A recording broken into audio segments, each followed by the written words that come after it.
Hello my dear student, आज हम लेकर के आए हैं क्लास 10 साइंस चैप्टर नंबर पहला प्रकाश। What is light? प्रकाश क्या है, इसको हम बहुत अच्छी तरीका से समझेंगे। देखते हैं प्रकाश। नंबर एक हेडिंग हमारी पड़ी है प्रकाश। इसको समझते हैं। प्रकाश एक प्रकार की ऊर्जा है जिसकी सहायता से हम वस्तुओं को आसानी से देख सकते हैं। बिल्कुल, प्रकाश एक प्रकार की ऊर्जा है जिसकी सहायता से हम वस्तुओं को आसानी से देख सकते हैं। यदि प्रकाश ना हो तो क्या हम वस्तुओं को आसानी से देख सकते हैं? कभी नहीं देख सकते। क्योंकि जब किसी भी वस्तु को हम देखते हैं तो वहाँ प्रकाश की जरूरत पड़ती है, और जब तक प्रकाश हमारी आंखों पर नहीं पड़ता है तब तक हमें वस्तु आसानी से नहीं दिखाई पड़ती है। ठीक है।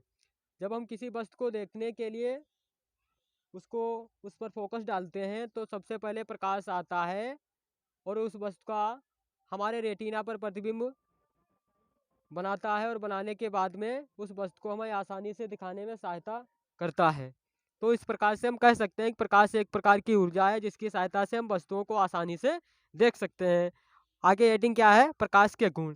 प्रकाश के बहुत से गुण हैं, हमने यहाँ पे 4 ही गुण लिखे हैं। प्रकाश सीधी सरल रेखा में गमन करता है, तो हम कह सकते हैं प्रकाश सीधी व सरल रेखा में जाता है। ठीक है। दूसरा पॉइंट क्या लिखा है? निर्वात में प्रकाश की चाल 3 गुणे 10 की घात 8 मीटर पर सेकेंड होती है। ठीक है।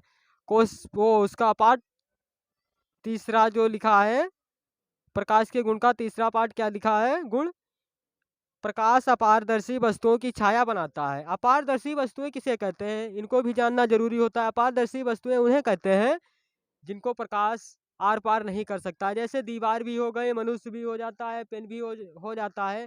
तो हम कह सकते हैं प्रकाश अपारदर्शी वस्तुओं की छाया बनाता है। जैसे हम पिन को रख देते हैं प्रकाश के आगे तो उसकी परछाई हमें दिखा देता है, अर्थात प्रतिबिंब उसका दिखा देता है।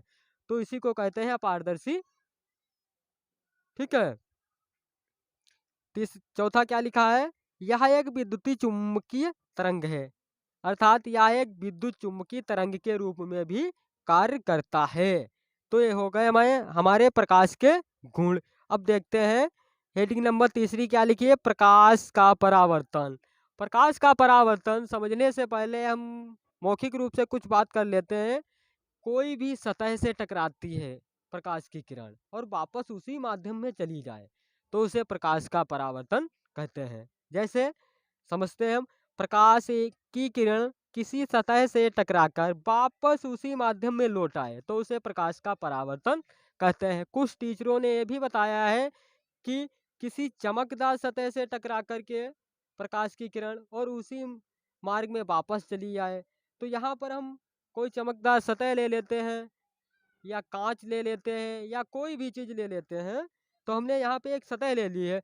जब प्रकाश की किरण किसी सतह से टकराकर वापस उसी माध्यम में लौट आए तो उसे प्रकाश का परावर्तन कहते हैं। हम मान लेते हैं ये हमारी सतह है, ये हमारी हो गई सतह, और इस पे प्रकाश की किरण पड़ी, और जो किरण पड़ती है उसे कहते हैं आपतित किरण।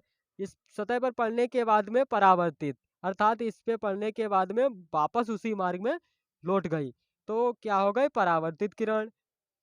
आने वाली किरण को आपतित किरण कहते हैं, और सतह पर टकराने के बाद जो किरण जाती है उसी मार्ग में उसे परावर्तित किरण के नाम से कहते हैं या जानते हैं।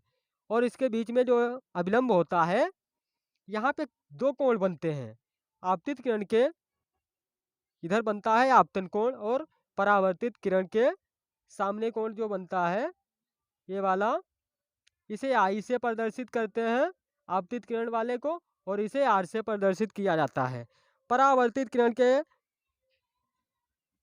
पड़ोस वाला जो कोण बनेगा, ये वाला आर वाला, इसे परावर्तन कोण के नाम से जानते हैं। आपतित किरण के पास जो कोण आई बनता है इसे हम आपतन कोण के नाम से जानते हैं।